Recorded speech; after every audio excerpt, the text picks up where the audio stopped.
All right. So we just want to talk about ARs, like how do you use Accelerated Reader in your school? Christy or Christina, what do you prefer, Christy or Christina? I honestly go by either one. I Okay, teach in the school I grew up in. So when I became an adult, I went by Christina and then I went back to where I was from and everyone was like, Christy. So right. I really Right. respond to either one.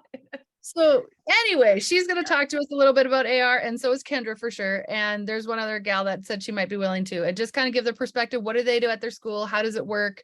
What has made it work well and not well? Why they have made changes to where they're at. So I'm just going to kind of turn it over. Christy, are you up for starting us out? Sure. Go ahead. We moved away from AR. This is our second year not doing it. And I will preface this by saying my school did not do AR correctly. My school had come up with their own way to do AR since I was a student there in elementary school, and it was part of student grades. So if they had to receive a certain number of points every trimester, and the percentage of the goal number of points for every student across the board, however, whatever percentage of those points they got was the percentage they got on a test grade. It's terrible. Not a good plan. So I will say that, so our context of moving away from it was highly related to the way it was being used. And so when I started, I was not a huge fan of it from my own experience as a kid. I was the kid that loved to read, was constantly reading, and could not for the life of me pass the AR quizzes. And was constantly discouraged because I knew how much I read and I knew how much I loved reading and I understood the stories and could talk about them, but could not do well on these little quizzes. So I came in already going, and then what I saw in kids was that especially the way we were doing AR, we were rewarding kids that got high points and punishing kids that didn't get their points through their grades, or they would be stuck inside for recess in order to get enough points to get their grade because it was unfinished classwork. And it just was not a really healthy, it worked differently in the middle school, but in the elementary, it wasn't great. And so when I pushed back on a little bit, the thing I heard was, well, the kids stop reading as soon as we stop AR. As soon as they don't have to do it for a grade, they stop using the library. And my kind of thought was, well, if they stop reading when we don't have AR, that means that we haven't developed them as readers. That means they are only drawn by the carrot and stick, mostly stick that we're giving them, and not actually becoming readers. Whereas if we can find other ways to foster reading, that would be more beneficial for them in the long run. So over time, we had some changeover in personnel, and then our elementary principal was new. And so the first year he didn't want to do anything. And then his kids did AR. And he knew that some of his kids had read books multiple times and not done well on the quizzes. And he's like, they know the books. We've talked about the books. We've read the books as a family. So I know that they understand these books and they're not doing well on these quizzes. And so then I got a little more traction. So we transitioned to a reading accountability type program. But one of the things that we had looked at was we weren't developing kids that love to read. They weren't trying anything harder because they wanted to make sure that they could get their points. So the really good readers weren't trying any of the harder books because they didn't want to spend more time reading a book and then forget it to be able to take the quiz. And so we transitioned to what we're calling directed independent reading in 3rd through 5th grade. And every trimester, we picked a different genre for each trimester so in those 3 years, they'll have done 9 different genres, but then they have choice within that. And we also look at where they're reading and what would challenge them. So if a kid is reading at a higher level, we're going to connect them with a higher level book. If a kid has attention issues, we're going to find them a book that also has an audiobook. option. So we try to do that. And then we saw in their standardized testing, they were really not good at summarizing. They couldn't figure it out. So the elements that they talk about, they give a book talk and they have to identify the character setting and then be able to summarize the book beginning, middle, and end. And we're into our second year and we've already seen, and they present it. So they've been working on presentation skills. They're finding new genres that they didn't think they liked. Like I have a bunch of kids that now are reading historical fiction that were like, we don't like that. And then last year at the end of the year, we had fifth graders doing classics, and kids that I was struggling to get to read were like, where are the Little House on the Prairie books? We all want to read them because so-and-so talked about it and it sounded so cool. Or I had a kid read like the full unabridged version of Little Women and Wizard of Oz and some of those really good kind of classic stories. And it was just really exciting to see the kids talking about books and moving forward. So it's not necessarily an AR problem. It was the way we did AR problem. And we've just found a lot more success kind of shifting gears to this direction.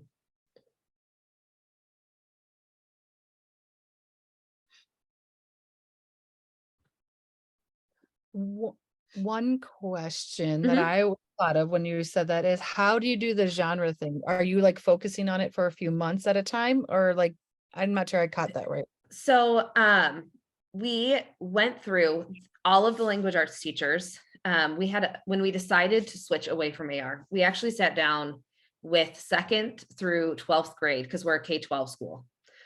All of the language arts teachers sat down and we were talking about what would be the best way to move forward. And so the middle school does something slightly different. They do more free choice. There's not any genre requirements, but what we had realized is if kids haven't tried genres in elementary school, they're not going to try them in middle school. And so we kind of figured out what genres would be the most approachable at different ages. So we start, because we're also working on the skill of summarizing, we start all of the 3rd graders with Magic Tree House books because we can really help easily identify the problem, the solution, the characters, because the characters are the same in all of the books.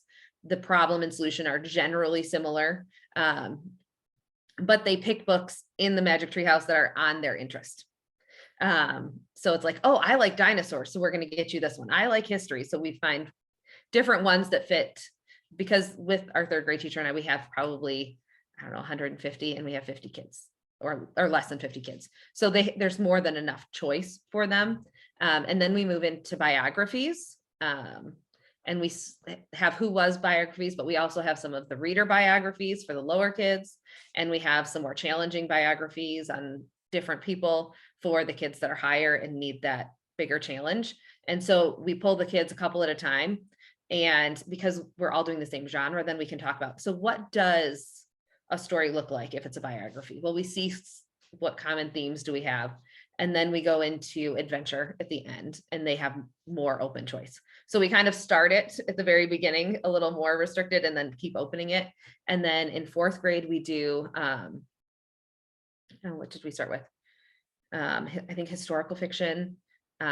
We do a nonfiction narrative. I don't know if you're familiar with the You Wouldn't Want to Be books.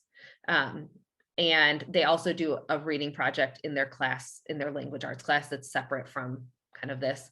So that's a quicker one to do kind of in the holiday timeframe. And then in the spring, we do science fiction. And then in 5th grade, we start with journal type historical fiction. So we start with Dear America, but there's kind of some variety, again, based on reading levels and finding kids the right fit book. We move into award winners, and then they finish with classics. Neat. Okay. Yeah. I never had thought of that before. So yeah, it was a big team effort because Great. A lot of the teachers are parents too. And we're all like, my kids are readers and they are not reading, and I don't know what to do. And so we were looking at how much restriction there is, because in high school, it's like, no, we need to read these things, like it's very specific. In middle school, they really want more freedom. But in elementary, we really wanted to give them freedom, but make sure that they were exposed to more than just that one thing that they only read. Right, kind of provide a balance of Mhm. guidance. Yeah, Yeah. a hard line to find always, so I'm Yes. glad you're looking for it. I don't know, found it. So far, So. the kids have been more receptive than we kind of thought. There's a lot less. There's only been like every trimester, there's maybe across all 3 grades, 1 or 2 kids that really push back, because we have enough variety in most of them that we can find something that they'll try. But there's always that kid that says, I just don't like anything.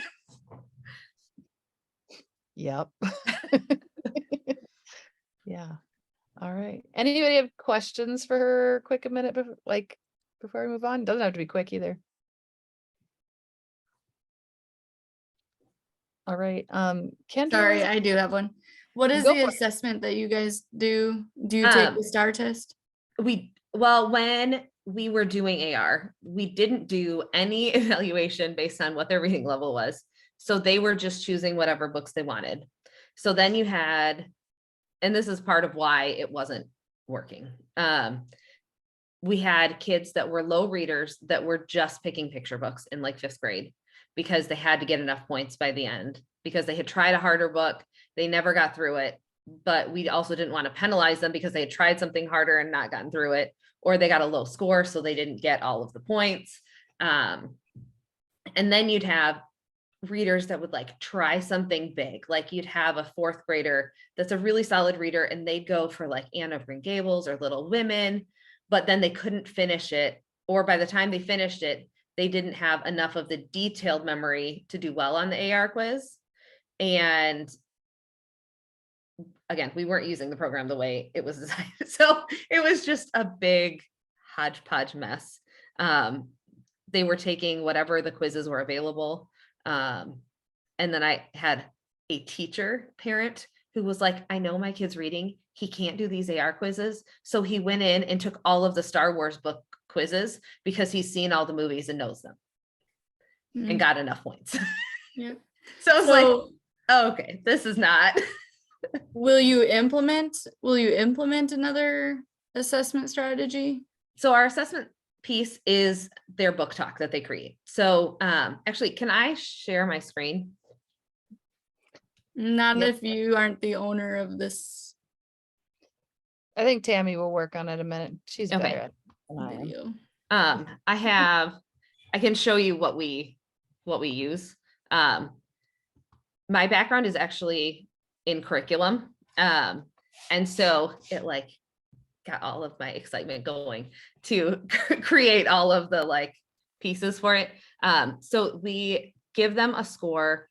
They create a book talk and it's a 1 to 2 minute book talk, but we really work through them on identifying things like character and setting, or in a nonfiction. Well, what is the setting? Even though it's nonfiction, it has a time period. What was that? And then they have to present it. You can share now, Okay, let me see. or you should be able to anyway. Yeah. Okay. Let me see. Let me make this bigger.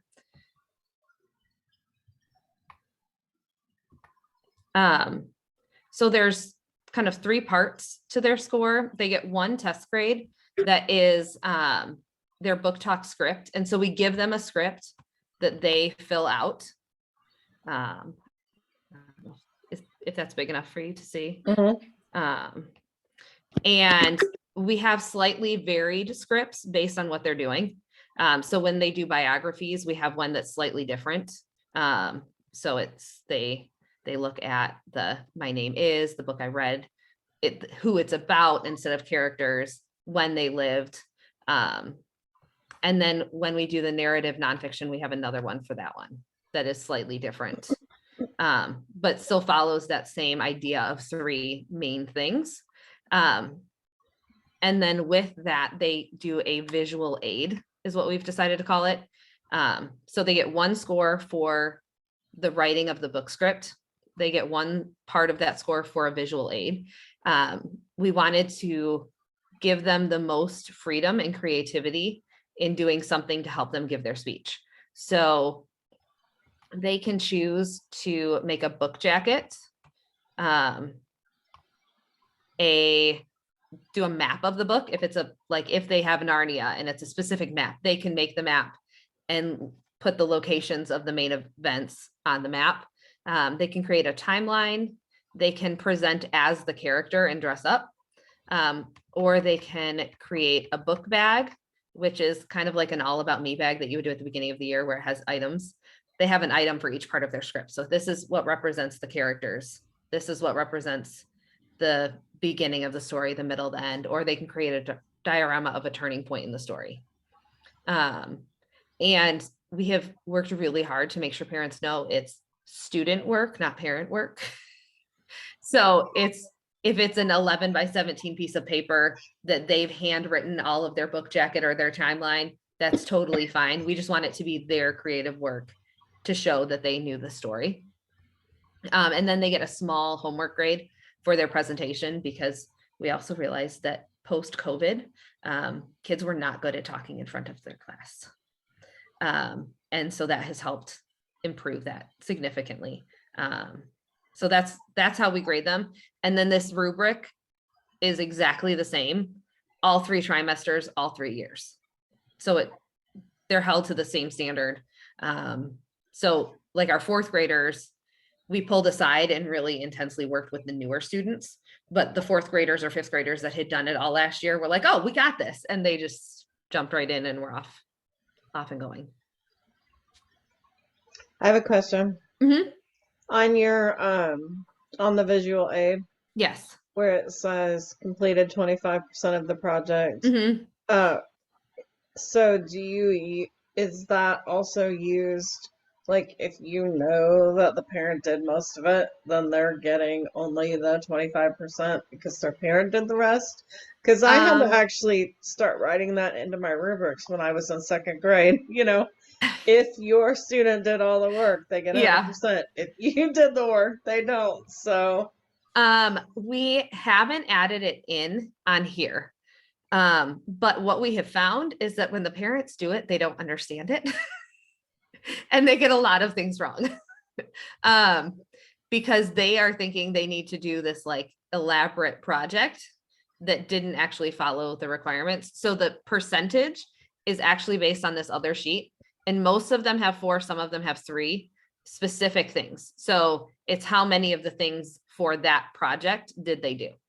got it. Okay.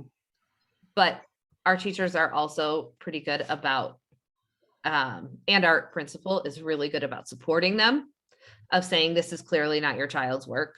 So their grade is going to reflect the work that we saw them do.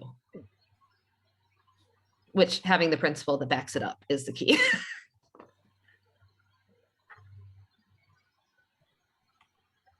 I really like this plan. Is this something you're willing to share or not really? Or Yeah. Yep, I can do that. I will, it's in PowerPoint and it uses a couple special fonts. But I can share it in our group. Yeah. thank you. That would be amazing. Mhm. So we do not AR related at all, but they always did like a science fair Mm-hmm. and a history fair, and we're branching out. So now we have 4. So there's going to be a Bible fair, and then there's going to be a literature fair. And I feel like this would be a really great way for the lower grades, Mm-hmm. especially, to have some guidance on how to do a literature fair. Because what does that even mean, Mm-hmm. to a kid who's never done one? So Yeah. Mhm. Nice.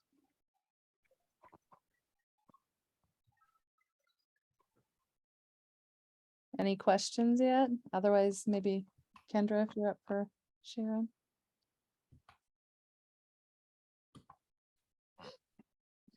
Yeah, I can share. So when I started at my school 13 years ago, they were using Book Adventure, which I don't know if anybody ever used that. It was like a free AR kind of. So and it was around for a while because I think we used it for 7 years. And it was great because it was free, but it didn't have as many books as AR, and it eventually dissolved, is why we stopped using it. and then that's when we looked into getting AR, and it is pretty costly. So you kind of have to determine if you're going to really use it, since it's so much money. But so we've been using it now, I think 5 years, and it's just one component to our reading program, but I feel like it is, we use it a lot. So it's kind of our accountability piece, because we do, all of our teachers, you know, do, we kind of do daily 5, and they have 20 minutes of reading time a day. And so we just kind of felt like if we're going to give kids 20 minutes 5 days a week, if they're going to get 100 minutes of reading time in class, we need an accountability piece that they're actually doing it, because they can all look like they're reading, but they're not always all reading. So kind of this became sort of our accountability. Now we don't use it as much of accountability in the lower grades, like K1 is more of a, you know, if they want to do it, or if their parents kind of want to do it, it's not used as much that way. But then in 2nd grade, it is used a lot more. The teachers monitor it that way. And then 3rd grade, they do. And then 4th through 6th grade do get, they actually 3rd grade gets a grade every 2 weeks, and 4th through 6th grade get a grade every 2 weeks on it. So we do it as a grade, but it is, I have not felt that it was unfair the way we do it. I do all the grading actually, so I keep it consistent. And but it's just one component. There's a lot more to make it effective, and it's really the reading conferencing and getting to know the kids and following up on what went wrong with the test, or was it a good fit book. And we do reading level test our kids 3 times a year, not with STAR. We actually do Fountas and Pinnell. So it's actually a one-on-one test with our reading intervention teacher. So we kind of know where they are, and we don't require them to read a certain level, but we do work really hard on them understanding what a good fit book is, and we try to steer them that way.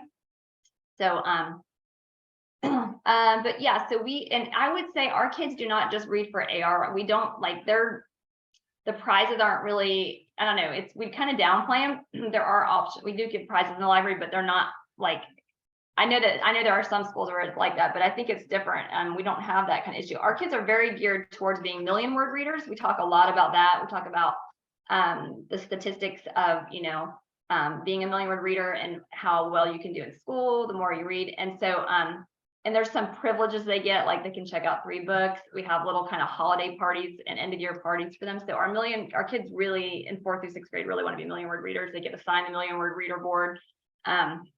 So I'm trying to think of what else is important to say about it. It really just takes everybody being on board, though, the teachers and the librarian. And I spend a lot of time, I pretty much know what everybody's reading because I'm reading reports constantly. But and I conference with the kids when they're in the library. Every time they get a grade, I conference with them individually, and we talk about, you know, their grade and what might have been a problem or not a problem. But so I don't know. I feel like it works pretty well for us the way we're using it. And then middle school does. Middle school uses it. Also, they have actually a kind of we kind of work. Now we don't do points. We do more word count. Like we have word count requirements, and so they do a word count in middle school, which works well. And high school is more optional. And then we do. But I have library leaders in middle school and high school, and they're my million-word readers, and they get to come, and we do like a weekly lunch in the library where we and so they love that kind of stuff. So trying to think of what else. If anybody has any questions that might spark what I needed to say.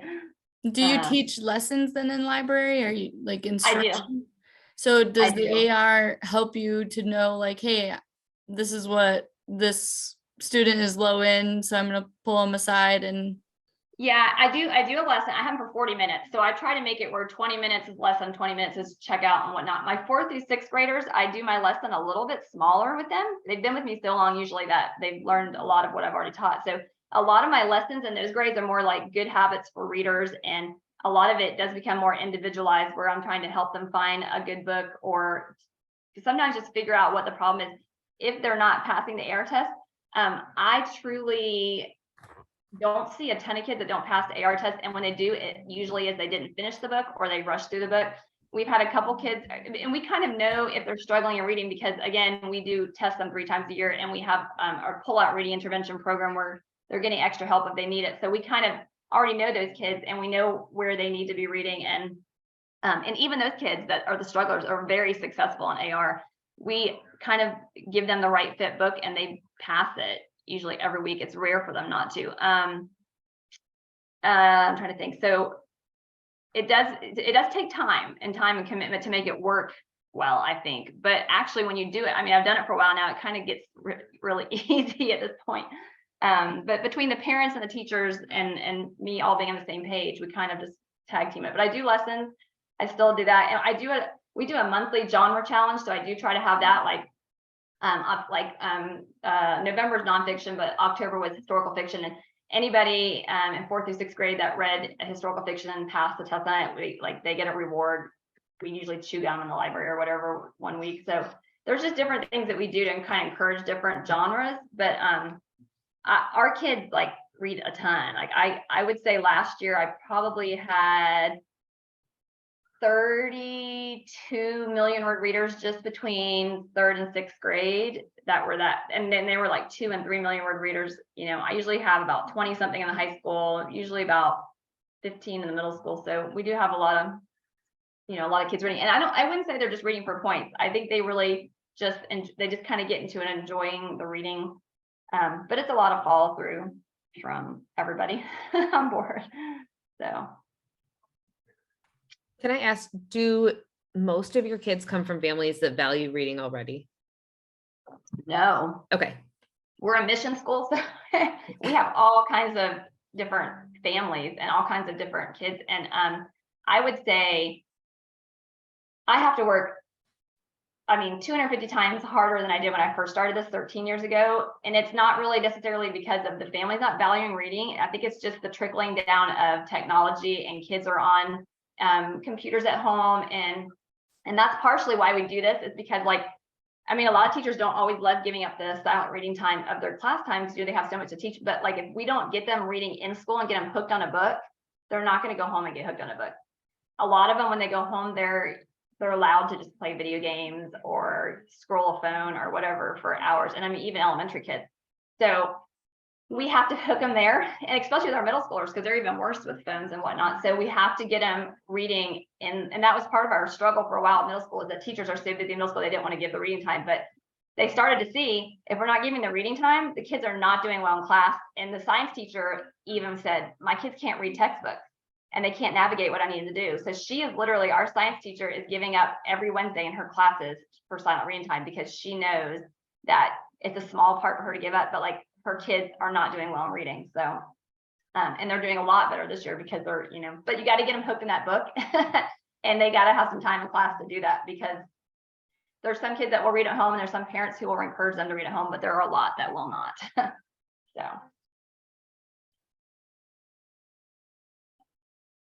I'm in a very urban environment. And so a lot of our families are very focused on athletics and making sure their kids are going to all of the sports, and reading is just not a priority compared to the athletics, and a lot of divorced homes. And so you'll get one parent on board and then the other one's not. And it's a whole we are thing. not necessarily an urban area, but I would say we are very heavy athletics too. We have oh my goodness, our school is big in athletics, and we have kids that, are on volleyball teams. They play 5 days a week. They go to tournaments in the weekend. So yeah, we're very heavy in all kinds of sports and too. So yes, reading is not always valued. And I think that's the hard part for us, is that we don't always have the support at home. So you kind of feel like you're having to be the big cheerleader on it and really get them into books. So, and sometimes it's easier than others, but I just say, I won't give up. I'm going to keep working until I find a book for every kid that likes it. Because you have some kids that I feel like I work with 2 years and I'm like, I can't. And then finally they'll find a book they like and you finally get them on something. But so yeah, it's a struggle for sure.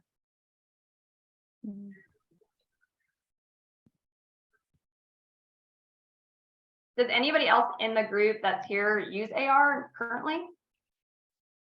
We do at our school, and different teachers kind of use it different amounts. They started in 2nd grade, one of the 3rd grade teachers uses it. I think, I don't know, maybe they both do now. And then, then it gets used more, and it kind of goes back and forth. Every teacher uses it differently. So yeah, Personally, one of my kids was or is an amazing reader, but he quit reading once AR was done. So I don't know if he's read more than one book not assigned by school since the last day of 8th grade. I'm just curious if that was a unique situation or if you've seen that in other areas. Well, and I wouldn't say it's an AR situation. I would say it's a, like, I was forced to read and I'm going to read, but now I have options. You know what I'm saying? I think it could be, even if it's not AR, if you had like, I'm requiring them to read a book every 9 weeks and then they get to a point where they don't have to, I think some of them just won't do it. That's kind of why the requirement is so important, unfortunately. I mean, I need a kickback on it. Don't require kids and don't have, you know, points and whatnot. But if we don't, some of them will never read, unfortunately. But I don't notice it as much. I know it always, you know, reading always kind of goes down a little bit in middle school. Kids get real social and involved in things. So you have some kids who are huge readers in elementary that all of a sudden are not reading only what they're really required in middle school, or kind of went down. So that is kind of something I do see. But, and you kind of, teachers on board is a big thing. And I think when we got the consistency, especially like 4th through 6th grade, and then our 2nd, 3rd grade kind of feed into what we're doing on a smaller scale. But once we sat down and our elementary director was like, yes, we are all doing this, we're all on the same page, it works out, because you kind of need everybody working on the same page for it to really be effective. So I guess we're a lot like you, Christy, that in that, I mean, it's a tiny school, but it's still a very sports centric area. And, you know, I can't even get parents to make their kids finish their homework because sports come first. So, I've been there, this is my 16th year, and as far as I know, they never did AR even before I came. I mean, I remember it from back in the day, but I don't know that we would get buy-in on something like that at my school right now, anyway. Yeah, it's been interesting to see the conversations from parents now that we've switched. So most of the parents have been like, yes, my kid hated AR. And I think part of it was, a lot of it has to do with the school culture around it. Whatever you choose, it has to be something that everyone's on board with. Otherwise, it's not going to work. And we had so many people that weren't bought in, and we went through, in 10 years, we've had the same principal for 3 years now, but the 10 years previous to that, we had 4 different principals in the elementary. And that's, I mean, there's just no consistency for anyone at that point.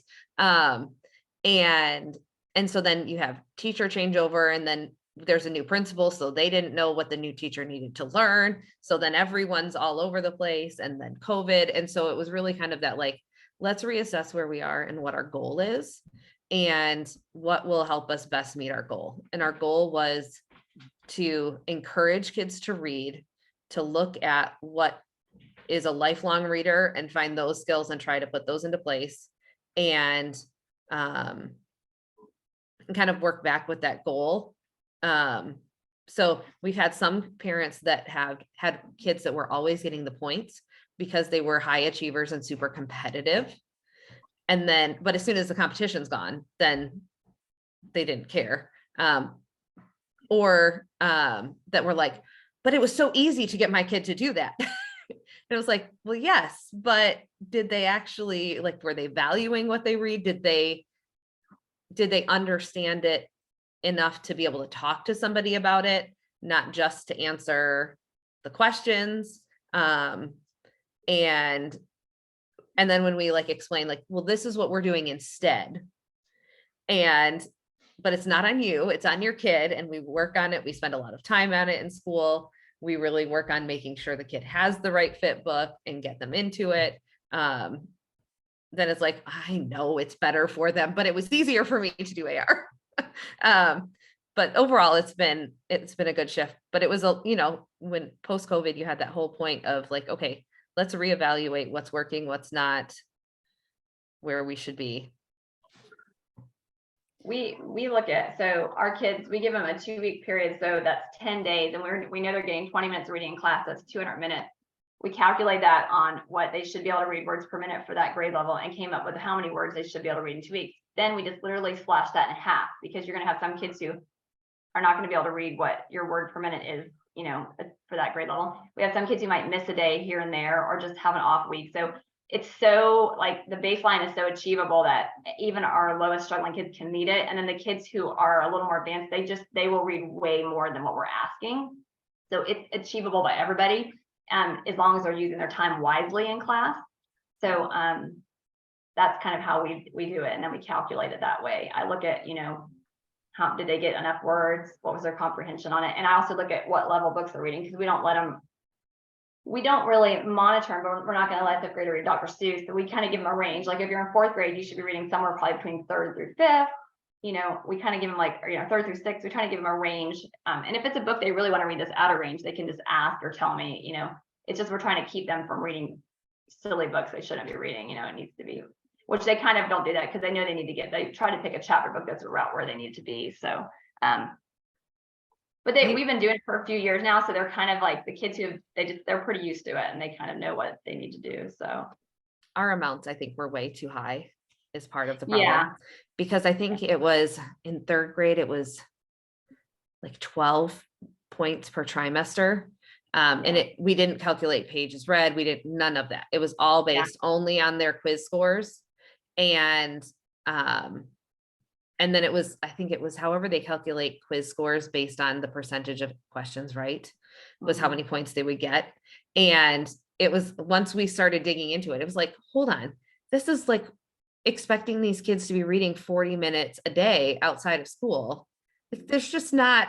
And so then it was just frustrating the struggling readers, almost giving too many bragging rights to those kids that were super competitive high achievers. Because it was just like, oh, well, I'm better. and so it was just like this weird mess. so our kids are, yeah, so they're not really necessarily competing against each other. It's kind of more themselves. Like, this is what, you know, you have to get done in 2 weeks. And then, you know, are you doing what you need to do? It's not really, they're not going to get a prize. We have some kids who read 200,000 words in 2 weeks, but they're not going to get a better grade than somebody who did, you know, it's just based off it's kind of just like, are they meeting where they should be and what they can do? So, but yeah, it's taken a while to get here, but I think we're finally in a place where it works pretty well.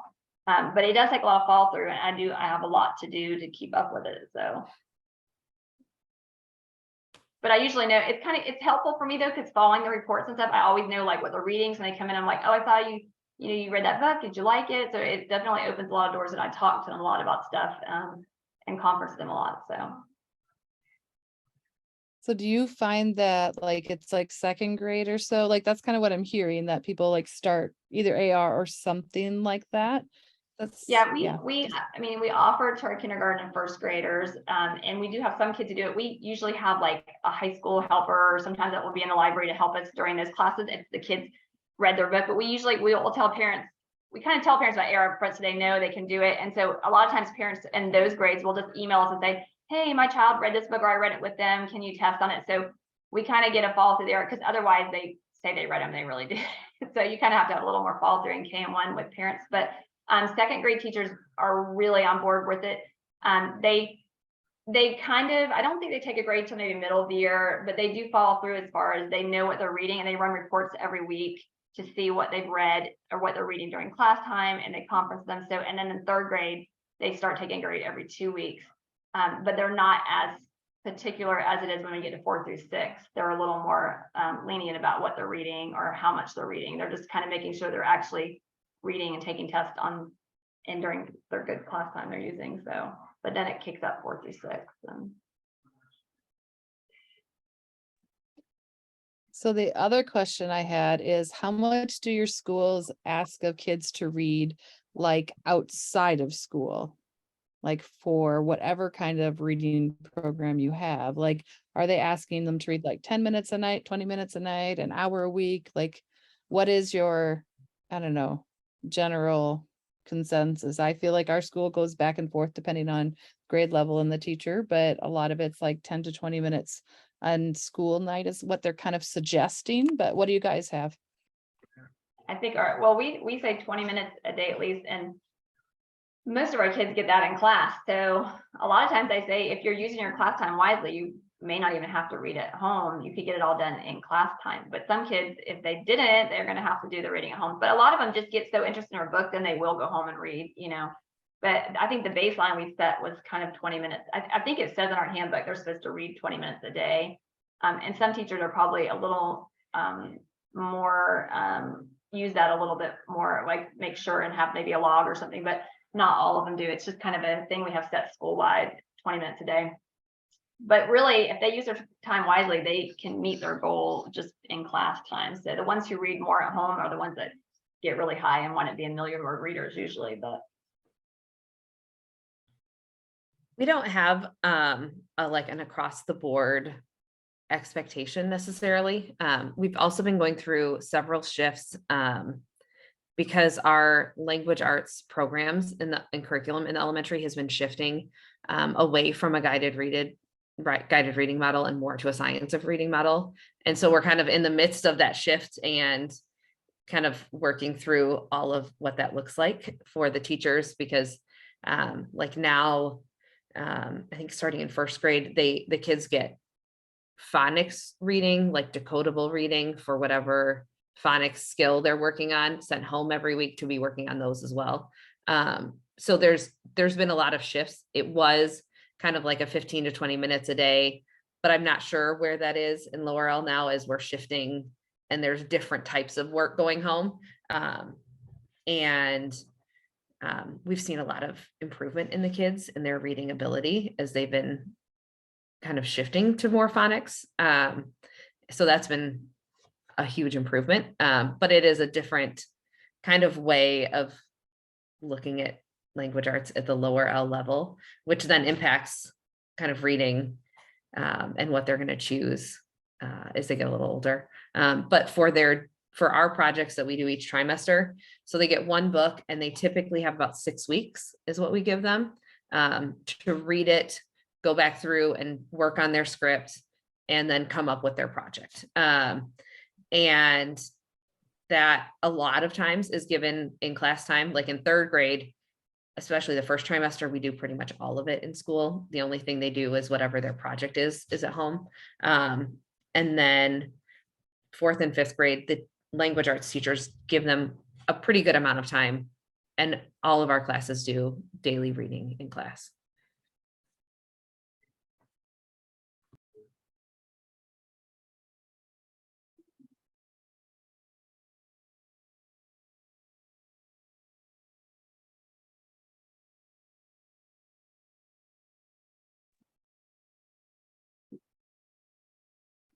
The English language teachers or literature teachers that allow reading in the classroom, how long is their class? Is it like 90 minutes or? what age guess- level? Like grade level? Are you talking elementary, middle, or? Well, I teach 5th and 6th grade and my class is only 40 minutes long. Wow. Not a lot of time to do like a 15 to 20 minute reading plus then, Yeah, Yeah. that's low. yeah, I would say, I think ours are at like 90 minutes okay, for ELA for the whole thing, okay. for that grade level. Do Yeah, you we switch, have- do you switch between, you have 4 classes, or you do about ELA? We do language arts as one class for 40 minutes and then literature is another 40-minute class. But I teach 6th grade literature and then Jen teaches 6th grade language arts. But like she and I have talked, it would be nice if just like one of us taught both things. And I don't know, if it was my dream, it would be all like a 90-minute class, but Mhm. because I'd love to be able to have like reading time in my classroom, but I just don't have time. I will say our 4th grade teacher has more time than our 5th and 6th grade teachers do to give.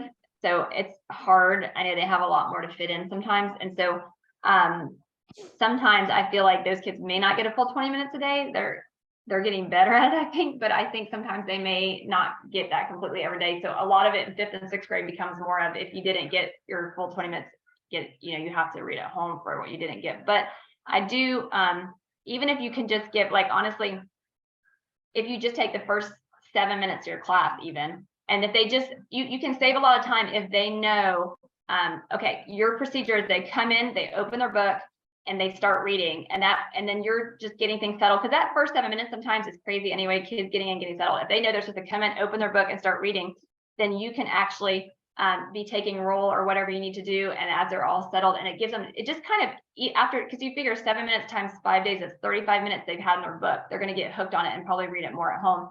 I do something too that we use. It's called status of the class. And it's literally a spreadsheet. It just has all the kids' names on it, and it has every day of the week. So you pass it around in a clipboard. They just write down the book they're reading, what page they're on, and then every day for like, you just pass around at the beginning of class, and they're used to them. They just write what page they're on, and you can really start to tell.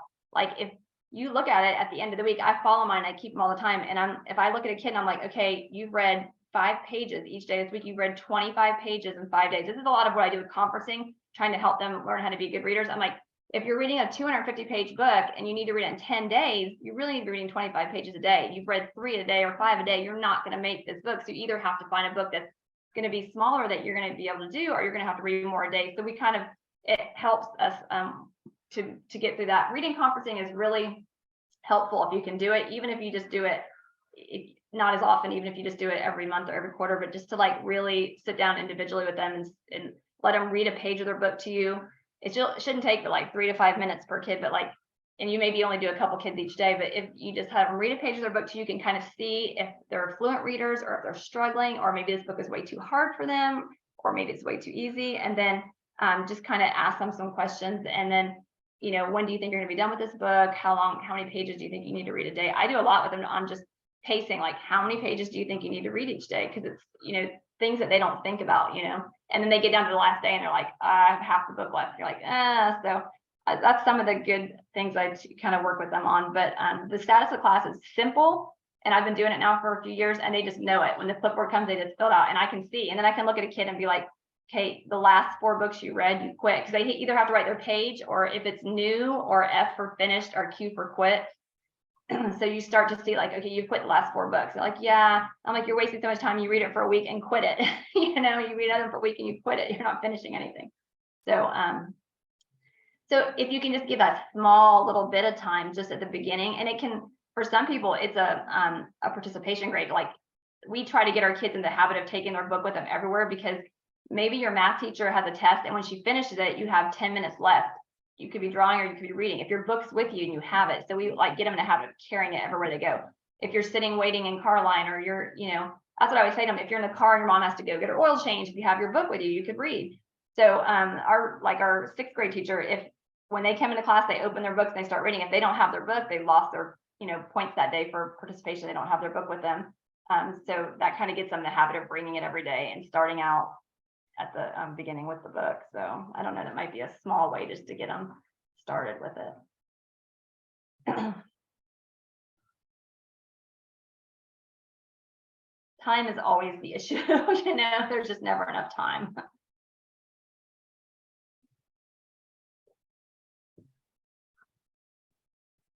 Does anyone else have questions or thoughts, or for anyone else?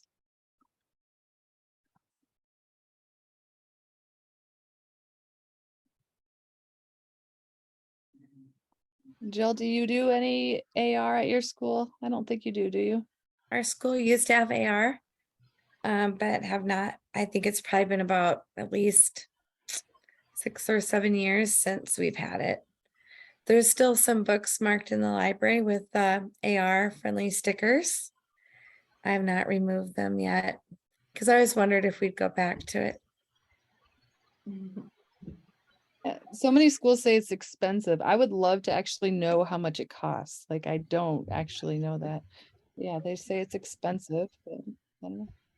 I'm trying to remember, because I think it's the first year you do it's a little more expensive because there's a setup fee, and then after that you have a per student fee, which I think I'm wanting to say, oh goodness, I'm going to be way off on this. I don't know if it's 10, 12, 17. I don't know. I can't remember exactly now what it is. I want to say for us, we probably pay about $4,000 a year. We have 500 kids now, so somewhere between 3,500 and maybe it's closer to 3,700. But I can't remember the actual breakdown because we've had it now for 5 years. And I think it might have changed after the first year with the setup fee.